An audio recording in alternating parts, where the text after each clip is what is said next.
So this is my internship presentation. I'm sorry that everything is around the background. I don't really know how to work the projector, but we're gonna roll with it. So some background information on how I got started with the internship in general. My freshman year, which was around January 2018, that's when I found out that we had internships available at the school. I was hanging out in the training room and noticed that Logan Matthews was hanging out with Katie Pierce and going to baseball practices, and I just didn't understand why. So when I asked, they told me that it was an internship for athletic training and that I get to do one in my senior year. So my sophomore year last year, that is when I signed up for my first internship, and that was around April, and I was going to be doing it with a chiropractor back home over the summer. In May, that is when I started my internship. I had been going for years to this chiropractor, and I knew a lot about chiropractic in general, and so I was very interested, and that's why I chose it. Then in August of 2019, so my senior year, that is when I did my football internship with Dan. I had always worked with Dan, and so it just made a lot of sense for me to continue my internship with him because we were familiar with each other and I liked the way he taught. And then to finish off my internship, March of 2020, that is when I went to Wrestling Nationals. I had never done wrestling before, but it was definitely a great experience, and I learned a lot.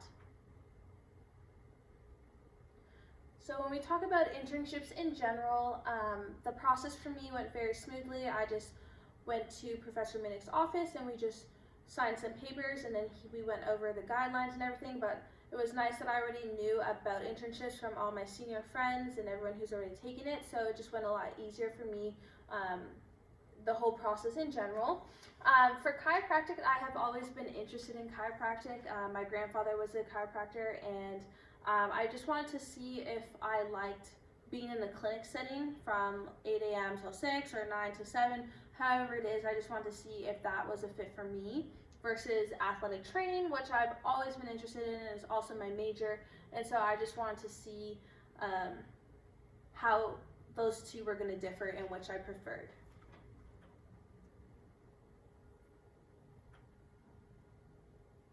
So why chiropractic and why I chose it? I've always been interested in doing chiropractic. Like I said, my grandfather was actually the first Japanese Canadian to be a chiropractor, and he ran it out of his basement.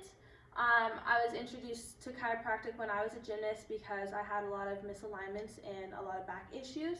I absolutely love Dr. Rob. He's the person that I did my internship with. He is a great person. He's always taught me, even before going to do my internship with him. He would always treat me like I was a student and never like I was just a regular client, and so I knew that I would learn a lot from him. It would be very beneficial to do my internship with him, and that is the reason why I'm so interested in the body and doing athletic training, chiropractic or physical therapy, is from him, because of the way he taught me and just like the way he explained things made me fall in love with it.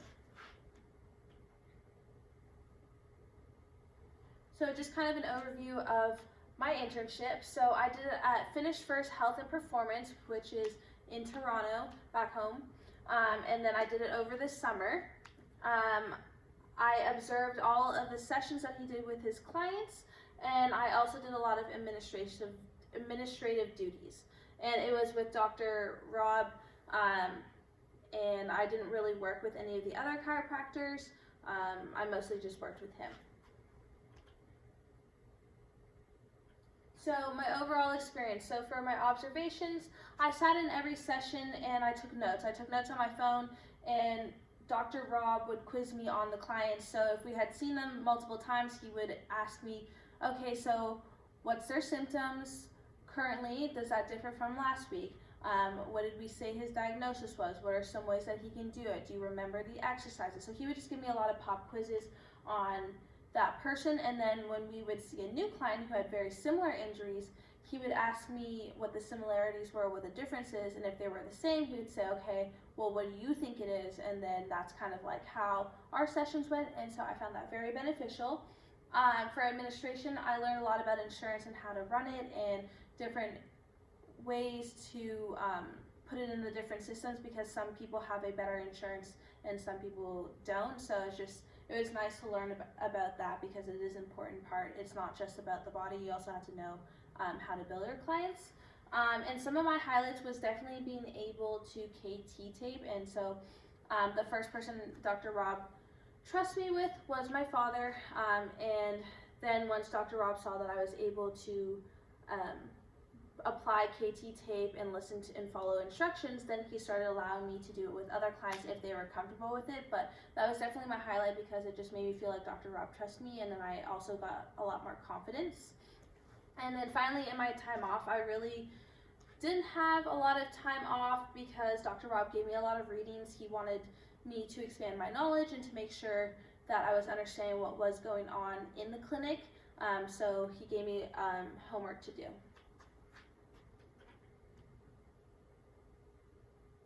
Some of the challenges that I had, they weren't that many, but if I did face any, they weren't for very long. Definitely one of them was knowledge. Dr. Rob is so smart, and he is a person who always continues to learn, and he never ever once with me has dumbed down any terms or ways of explaining things. So for me, it was just a little bit harder, especially now that I'm in my graduate school. He definitely started to use a lot of terminology I wasn't familiar with, so being able to keep up with him is a little bit difficult. But after doing my readings and talking to him as well and saying that sometimes I might need you to explain a little more, then it was easy to overcome that. The second one was confidence, so knowing what I'm doing and then being able to verbalize it. So I know a lot of stuff, and it was just difficult when he would quiz me to be able to say what I wanted to say in a professional manner, so that was just a little bit difficult for me. And then the quizzes, I didn't like being put on the spot, so at first I get very nervous, and I would, even if I knew the answer, I wasn't able to come up with it. So again, the confidence, so these two kind of play hand in hand. But after a while, since Dr. Rob quizzed me probably at least 5-6 times a week, it just became more natural for me, and then I just got a lot better used to it and everything. So some of the lessons that I learned that Dr. Rob has taught me during this chiropractic experience was that you need to go with your gut. You don't always have to say it out loud right away, even if you think you know what the injury is right off the bat. Like, make sure you go through all of your assessments, but most of the time, if that is your gut feeling, it's probably right. So go with that. Always keep learning, always expand your knowledge. Go watch videos, read papers, go to clinics, go to seminars. Like, there's never not an opportunity to keep learning, and there's no reason for you not to want to keep learning. It's better safe than sorry, so if you think that there is a break or a fracture or anything, or it's a neck injury, especially neck injuries, if they're feeling like numbness at all, it's really important for you not to be adjusting them, and to just be better safe than sorry. So recommend them for that x-ray, because you don't want to be liable for those things, and it's just better in the long run for you and your client. If you don't know, then you don't touch. So back to what I was saying, like the neck injuries, if they are having neck injuries and they're showing symptoms that are further than what you could actually work on, you should not be continuing to touch it. And that's just in general. If you don't know, you shouldn't really be doing it, because you could injure the client, and it looks bad on you, and it's also really dangerous for the client. And if you're not confident, that your patients can tell. So if you're kind of hesitant, you wear it on your face, everyone's going to know, and they're not going to want to keep coming back to you, because they're going to know that you're not confident in your own work and what your abilities are. So confidence is definitely a big key. Then my second internship was athletic training, so why I chose to do it in athletic training. And ever since I came here to Kansas Wesleyan, I just loved the experience that I got, the type of care. It was just so different. I'd never really been with an athletic trainer, so it was just something different for me.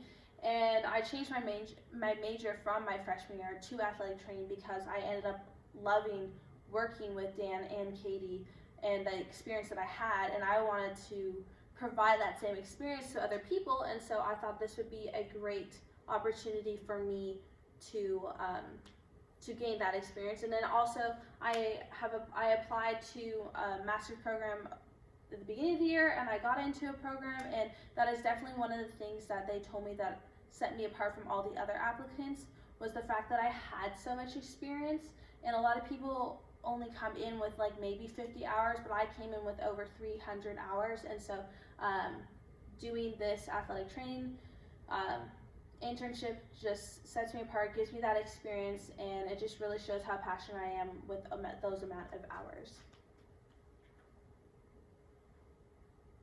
So an overview of my internship, I did it here at Kansas Wesleyan University. I started in August and I went to November, so that was the football season, but I also got that bonus in March with going to Wrestling Nationals.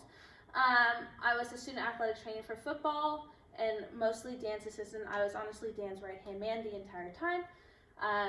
Then I worked with Dan O'Connell. So my experience treatment time, I did treatment with a lot of athletes, just doing the normal heat, ice, IFC stim, TheraBand work, and exercises. Dan trusted me a lot, so he allowed me to do that stuff. During practices and games, I made water and Gatorade, and then I wasn't just those people who just walk around with water. No, I actually helped taping. I did ankles, wrists, thumbs, hips, shoulders. I did a lot of things, and Dan taught me a lot. And then I would also help set up and take down. During my time off, I really had to work on knowing my special tests because Dan did test me a lot. When we saw someone with an injury, he would be asking me the names of the tests and what structures it was testing, so I did have to make sure I was keeping up with my studies. And then Wrestling Nationals, I got to help set up and take down, and then we were considered medical staff, and it was honestly a great experience because we cleaned up blood, and I was actually on ESPN3.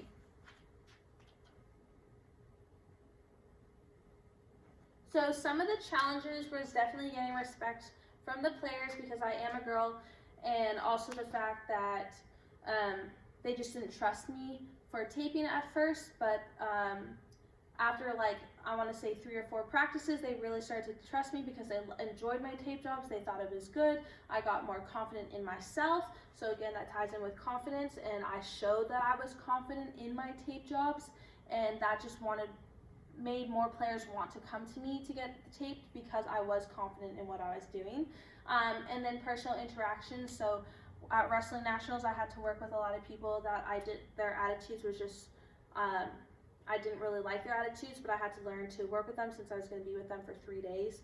And so that was just a challenge at first because I was getting very annoyed with some of them. But I had to learn to put the past out, put a smile on, and just keep working because in life you're not always going to work with someone you like, but you gotta do it anyways.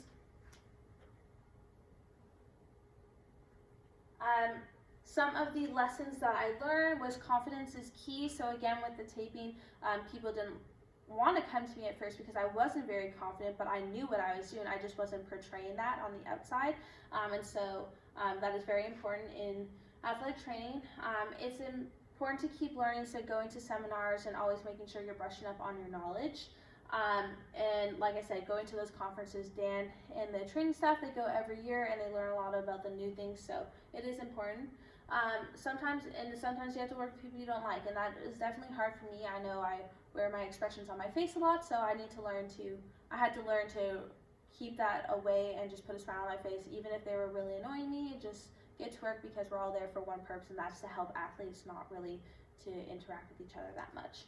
And then to keep networking, so being at Wrestling Nationals and going to football games was really awesome because I got to meet a lot of athletic trainers and they remembered me, and it's just good to put your name out there even if you're just a student because they're going to remember you. And if I wanted to apply for an athletic training job in the KCAC, that would be really important so that they know who I was. So after both experiences, I would say I would not want to pursue a job in chiropractic for 2 reasons, and one is that I really don't like being in the clinic all day. I would get very exhausted and I would just get very bored, and that was one of the reasons I wanted to try chiropractic, to see if I was able to sit in a setting like that all the time, and it just was not for me. And I think it's really cool to be able to crack the body and like change things, but at the end of the day, it was just really boring because you're just doing the same thing over and over again, and that just really wasn't for me. And I am 100% going to pursue a job in athletic training. I'm actually starting my master's for athletic training in the summer, so I start in June, And then I absolutely love working with athletes, and I think that's just my passion for sports in general. And so that is where my heart's telling me to go. And the combination of being in the clinic in the morning and then going to practice in the afternoon, or vice versa, just is more appealing to me. And even though you do see some very similar injuries, it's just a little bit more fun interacting with athletes, in my opinion.